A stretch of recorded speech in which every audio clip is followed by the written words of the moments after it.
जय माँ काली। भारत माता की जय। भारतवासियों, अभी 8 बजे के करीब हमारे तीनों सेनाओं की प्रेस कॉन्फ्रेंस हुई है। उसमें DG air operation, DG naval operation, DG हमारे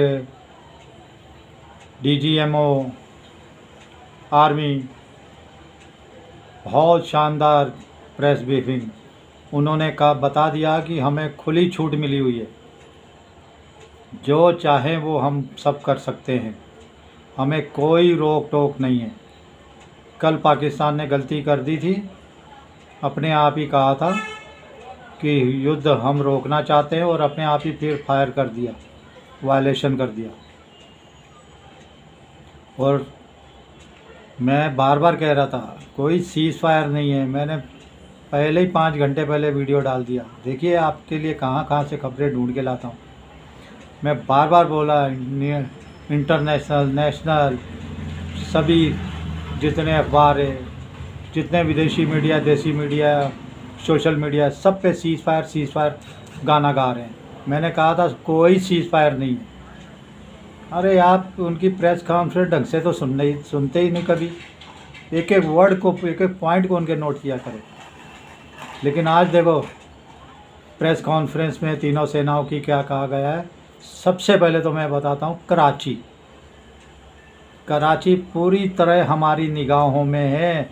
जैसे अर्जुन का तीर होता है ना, उसकी निगाह मछली की आँख पर थी, ऐसे ही हमारे पूरी निगाह कराची के ऊपर है। हमने उसे चारों तरफ से घेरा हुआ है। लेकिन अगर एक भी गलत हरकत कर दी तो हम कराची को भी बिल्कुल नेस्त नाबूद कर देंगे, नहीं छोड़ेंगे। उनका इशारा इसी तरफ था। तो इसी के साथ उन्होंने बताया हमने पाकिस्तान के कई एयरक्राफ्ट मार गिराए, कई यूवी मार गिराए, डिफेंस सिस्टम तबाह कर दिए, उनके राडार सिस्टम तबाह कर दिए।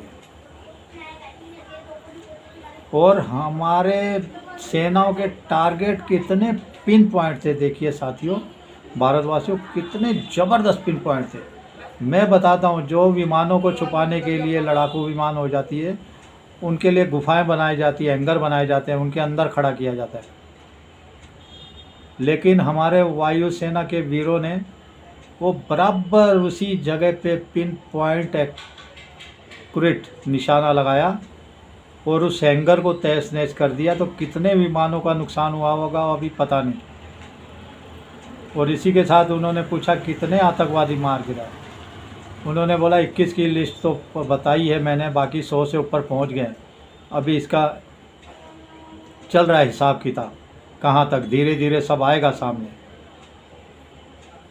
बिल्कुल किसी सिविलियन को टारगेट नहीं किया।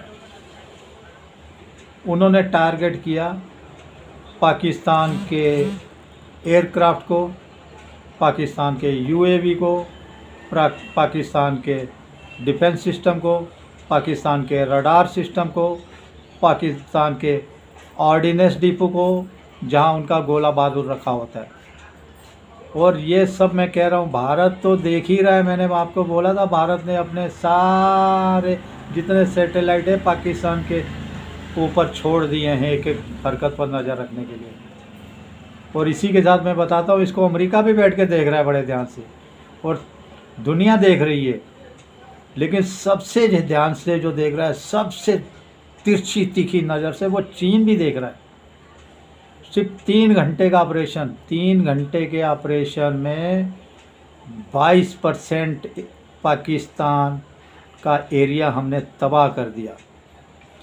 22% मिलिट्री बेसिस से वो तबाह कर दिए 3 घंटे में सिर्फ ऑपरेशन। सोचिए पूरी रात इनको ठोका होता तो इनका क्या हाल होता पूरी रात में। तो पाकिस्तान की तो तबाही भयंकर तरीके से। तो ये हमारी भारतीय सेनाओं का शौर्य, वीरता और साहस है। उन्होंने कहा है खुली छूट हमें मिली हुई है हमारे सीडीएस की तरफ से, आर्मी चीफ की तरफ से, जो करना है वो करिए। एक गोली चलाते हैं आप, 10 गोले मार दीजिए, कोई दिक्कत नहीं है। बहुत गोला बारूद है, बहुत असला बारूद है हमारे पास। और इसी के साथ कहा कि सीज फायर, तो वो बोला कोई सीज फायर पीवीआर क्या होता है, देखिए मैं 5 घंटे पहले ही डाल चुका हूँ। बोले इसी के साथ उन्होंने आतंकवादी भेजने की कोशिश की। तो वो सही में आतंकवादी हैं कि पाकिस्तानी सेना के जवान हैं, वो किसी हमले को अंजाम देने आ रहे हैं, हमें कैसे पता। तो ये युद्ध ही समझिए, ये युद्ध ही चालू है। ऑपरेशन सिंदूर कंटिन्यू चालू है। तो चलिए इसी के साथ आज के इनके इतिहास पे आते हैं। भारत का जो इतिहास है आज का 11/5/1998 का, इसी दिन में अटल बिहारी वाजपेयी जी की सरकार में पोखरण में परमाणु परीक्षण हुआ था। आज हमारी सेना ने तो जो शौर्य दिखाया उसकी बात बताई। आज शौर्य दिवस है और जिसे सारी दुनिया देखती रह गई थी। किसी को पता भी, अमेरिका तक को सैटेलाइट पता नहीं लगा सकी थी कि क्या हुआ, भारत ने क्या कर दिया। हमको देख के वो पाकिस्तान भी अड़ गया था। लेकिन पाकिस्तान के परमाणु कुछ नहीं है, मैं बताता हूँ। हमारा एक परमाणु बम गिरा ना तो उसका खात्मा तय है। हमारे पास उससे 1000 गुना भयंकर परमाणु बम है। और ये परमाणु बम जो हमारे विस्फोट हुआ था, ये इसका टेस्टिंग हुआ था 11 से 13 तारीख तक हुआ था। जो हम प्योर परमाणु शक्ति हैं, दुनिया को बहुत बड़ा संदेश दिया था। इसीलिए मैं उस समय की भारत सरकार, अटल बिहारी वाजपेयी जी की सरकार, जो कि एक लंगड़ी सरकार थी, फिर भी देखियो पराक्रम दिखाने में पीछे नहीं हटे, क्योंकि ये बीजेपी के खून में रचा बसा है। बीजेपी के खून में लंगड़ी सरकार होने के बावजूद इतना बड़ा अटल जी ने पराक्रम दिखाया था। मैं उस समय की सरकार, उस समय की साइंटिस्टों, वैज्ञानिकों, जितने भी हमारे नागरिक थे, जो भी इसमें लगे थे, वो पूरे देश को शत नमन प्रणाम करता हूँ उस पोखरण परमाणु परीक्षण की याद में। और इसी के साथ आज देखिए एक और कमाल हुआ है। उत्तर प्रदेश के अंदर aerospace integration and testing facility का उद्घाटन हो गया है। वो राजनाथ सिंह जो बुलडोज़र बाबा ने कर दिया मिलके। ये जगह पे हमारी ब्रह्मोस, जो हमारी शक्ति है, हमारी ब्रह्मोस बनेगी, ब्रह्मोस, ये देख लीजिए।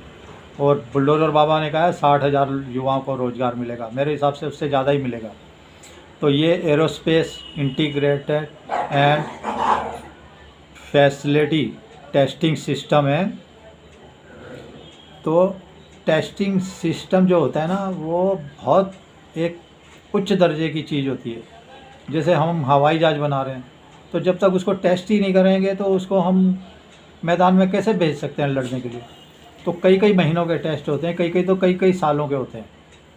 जैसे एक एग्जांपल के लिए मैं बताता हूँ, आकाश डिफेंस सिस्टम है जो हमारा, वो 15 साल लगे थे उसको बनाने में, 15 साल। तो कितनी लंबी पारी थी, कितने टेस्ट हुए होंगे। ऐसे ही वो टेस्ट फैसिलिटी है कि हर तरीके का टेस्ट इसका ब्रह्मोस का वहीं पर हो जाएगा यूपी में। अभी ये क्या है, इंटीग्रेटेड क्या होता है, इसमें 3-4 तरह के होते हैं सिस्टम। जैसे अलग अलग जगह से पार्ट्स आए, पुर्जे आए बन के भारत के अलग अलग कंपनियों से, और उनको वहाँ जोड़ दिया और मिसाइल का रूप दे दिया, और उसके बाद वहाँ से टेस्ट कर लिया। अभी वहाँ क्या चीज़ की फैसिलिटी है वो पता नहीं। अभी हमारे पास 290 किलोमीटर की रेंज की ब्रह्मोस है। अब हम 450 के करीब बना चुके हैं। अब 800 किलोमीटर पर पहुंचने की लड़ाई लड़ रहे हैं कि 800 किलोमीटर तक इसकी क्षमता बढ़ाएं। इसके पाकिस्तान की तो बात छोड़िए, उसकी तो कोई औकात नहीं है। जिसको अपना बाप समझता है चीन, ये भी आज की तारीख में ब्रह्मोस को नहीं रोक सकता। तो ये हमारे भारत की शक्ति है जो 10 सालों में मोदी जी ने इतनी मजबूत कर दी है। तो ये सब ध्यान रखने वाली चीज़ें। इसके साथ ही हमारा आकाश जो डिफेंस सिस्टम है वो 1984 में शुरू हुआ था और 1999 तक चला था, मतलब 15 साल के करीब लगे थे। अब वो जब बनकर तैयार हुआ तो सब बिल्कुल स्वदेशी, 100% स्वदेशी।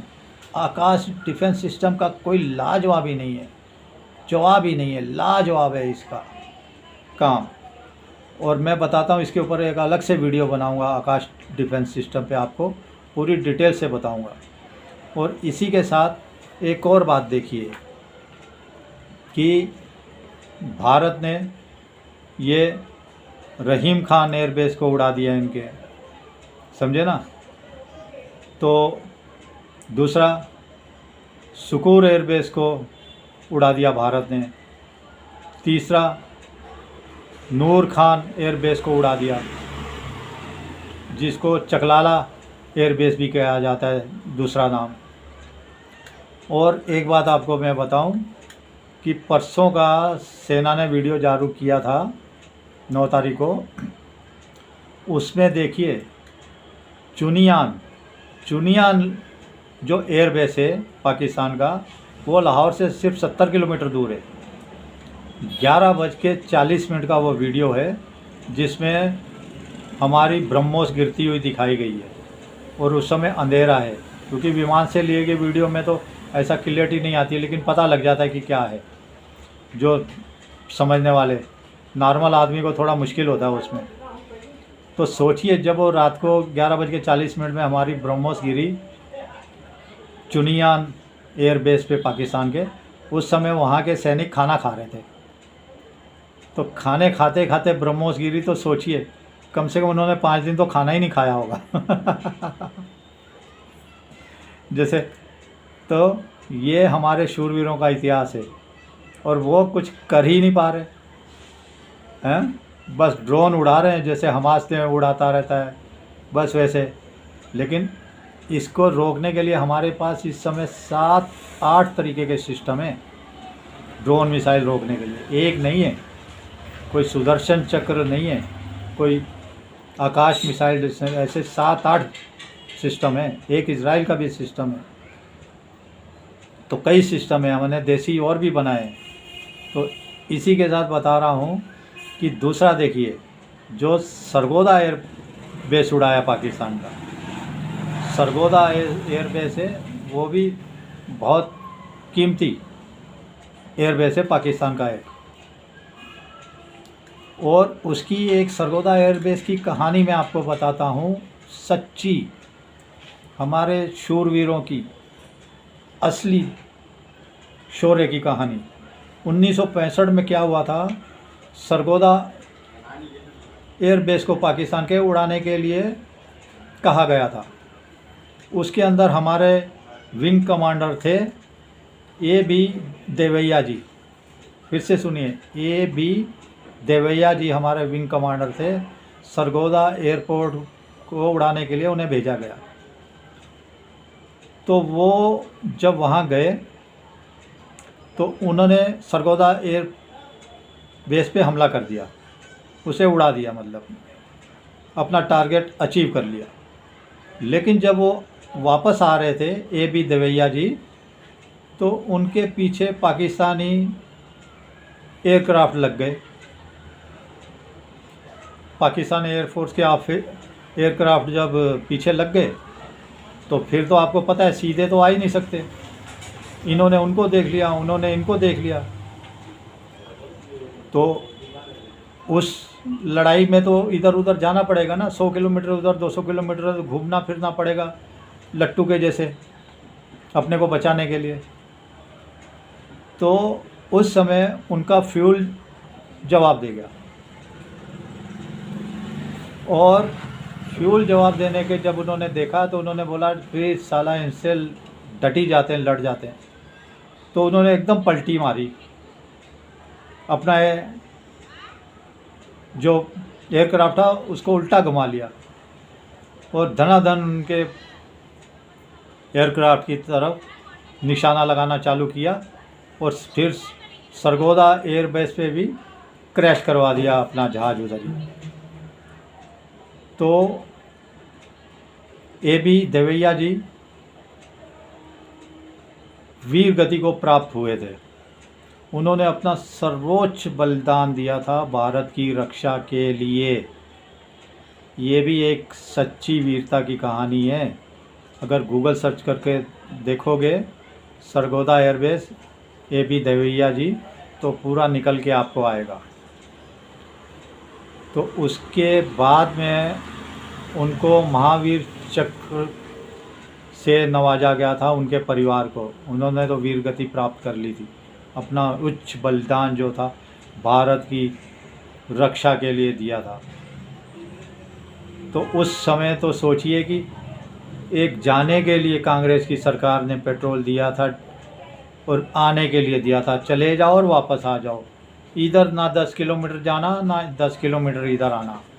ऐसे ही गोली अगर चलाओगे तो उसका खोखा खाली हमें चाहिए, तुमने चलाई है कि नहीं, कहीं घर तो लेके नहीं जा रहे। ऐसा इज्जत उतारी हुई थी हमारी सेनाओं की। लेकिन बताता हूँ, अब कोई डरने की ज़रूरत नहीं। हमारे मोदी जी ने इतना मजबूत कर दिया, इतना मजबूत कर दिया। और हमारे वीरों का साहस तो, शौर्य तो, पराक्रमण तो पूरे इतिहास में लिखा गया, भरा पे, आज से नहीं हजारों सालों से। तो अब तो उन्होंने, मोदी जी ने कह दिया वो एक गोली चलाते हैं, आप 10 गोले चलाओ। गोली नहीं, गोले चलाओ। कोई इकट्ठा करने की ज़रूरत नहीं है कि कितनी गोलियां चलाइए, चलाओ बस। बोल दो हमको और 10 लाख गोलियां चाहिए और 50 लाख। तो सोचिए, मैं आपको फिर से कहता हूँ, देश के लिए सोचिए, अपने बच्चों के लिए सोचिए, अपने धर्म के लिए सोचिए, उसी पार्टी को वोट दीजिए।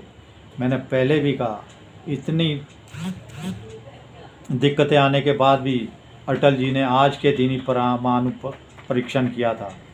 और उसके बाद मोदी जी के सामने तो जब से देखो गालियां ये देते ही रहते हैं इंडी गठबंधन वालों। अभी फिर से ये सबूत मांगेंगे, देखिए सबूत मांगेंगे।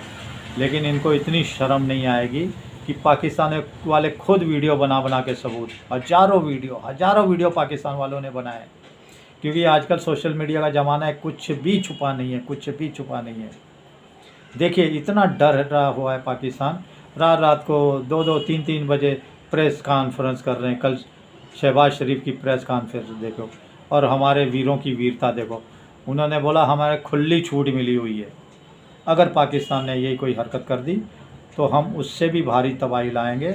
हमारा ऑपरेशन कंटिन्यू है, कोई रुका नहीं है। चलिए भारतवासियों, ये ध्यान रखिए। देखो सीज फायर नहीं, मैंने 5-6 घंटे पहले वीडियो डाला था, लेकिन सारे दुनिया के न्यूज़ चैनल, जितने समाचार पत्र थे, जितना सोशल मीडिया था, सीज फायर हो गया, सीज फायर, युद्ध रोक दिया, युद्ध रोक दिया।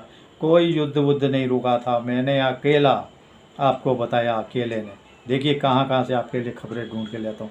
चलिए, भारत माता की जय। जय श्री राम, जय श्री हनुमान, वंदे मातरम, जय हिंद।